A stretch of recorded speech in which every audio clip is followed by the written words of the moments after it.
Okay, so I asked a few of you guys on Instagram if you guys would be interested in me doing a review on the MAC Pro-Longwear, the new version of their Pro-Longwear foundation. Their old version was in this kind of packaging. I never had a problem with it, so but then the new one, I don't have an actual package of it, but it looks really similar to this and like this kind of packaging. It's one of those squeezy tubes. I have samples of them because I was working when they first came out, and I asked for samples and they said yes. They don't have every single color that they usually do. Usually it's like NC30, NC35, NC40, NC45, and it goes up and up and whatever. But I asked for 2 different colors to match my skin tone because I'm usually like an NC40 and NC42.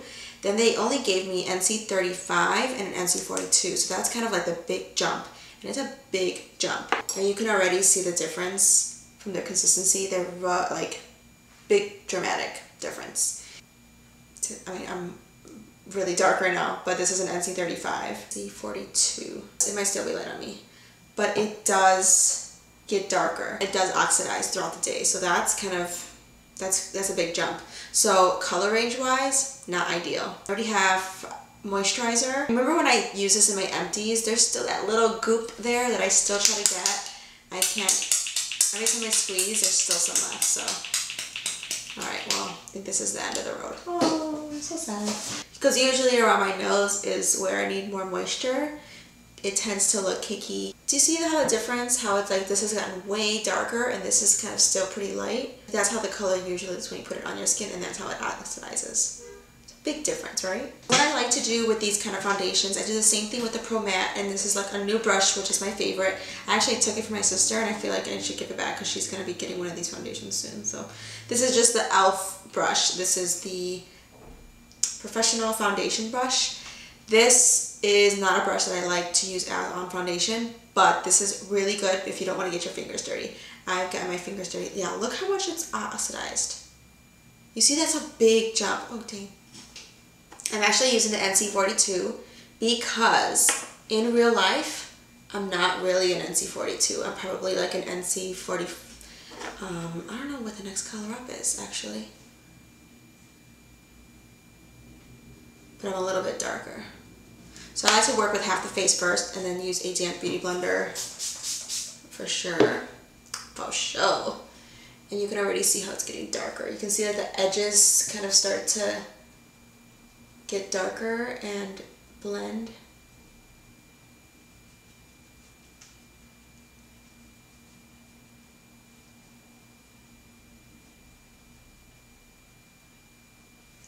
I only put a little bit on my forehead because, like I mentioned in another video, my top of that forehead, it gets much darker than anything else. So make sure also that you're blending down.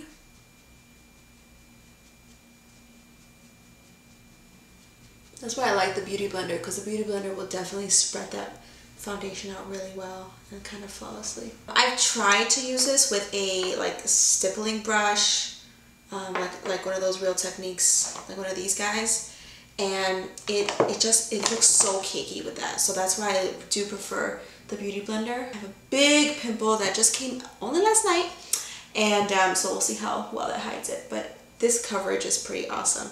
I like full coverage foundations. That's just what I've always liked. But I have a scar down there that just will not go away. So you guys will see how that goes. And if that stays. So remember my pimples and my scar, okay?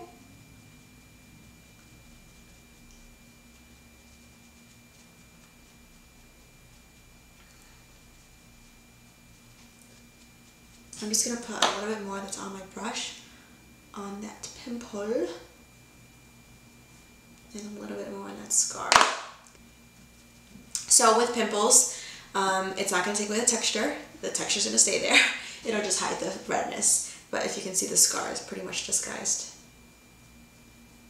So you can see that, like, okay, my hands are just dark. My hand and my feet get really, really dark in the summer. They don't blend the way everything else does. My shoulders are kind of getting dark too. Yeah, they're getting pretty tan. I can't go this dark. Like, it won't match with anything here, and I wear like long sleeves every single day for work, so it doesn't really matter. But But you can see though that when you even when I put that foundation on, you can see that it oxidizes pretty quickly. So when you're matching yourself, that's something to think about. Again, look at the colors, and that's just one shade difference. So they don't have a big range, which kind of blows. I'm going to finish off the makeup with using a little bit of concealer. This is the PRO-LONGWEAR. Oh no, yeah, this is the PRO-LONGWEAR concealer. I also use this brush with that because it just makes my fingers nice and clean. And I have pretty mean bags coming under my eyes today. So I like to flatten out the product. Okay, I'm gonna get like 12 billion of these whenever I go to Target because these are the bomb. Oh, so much better. Like my hands have never felt so clean and feel so good.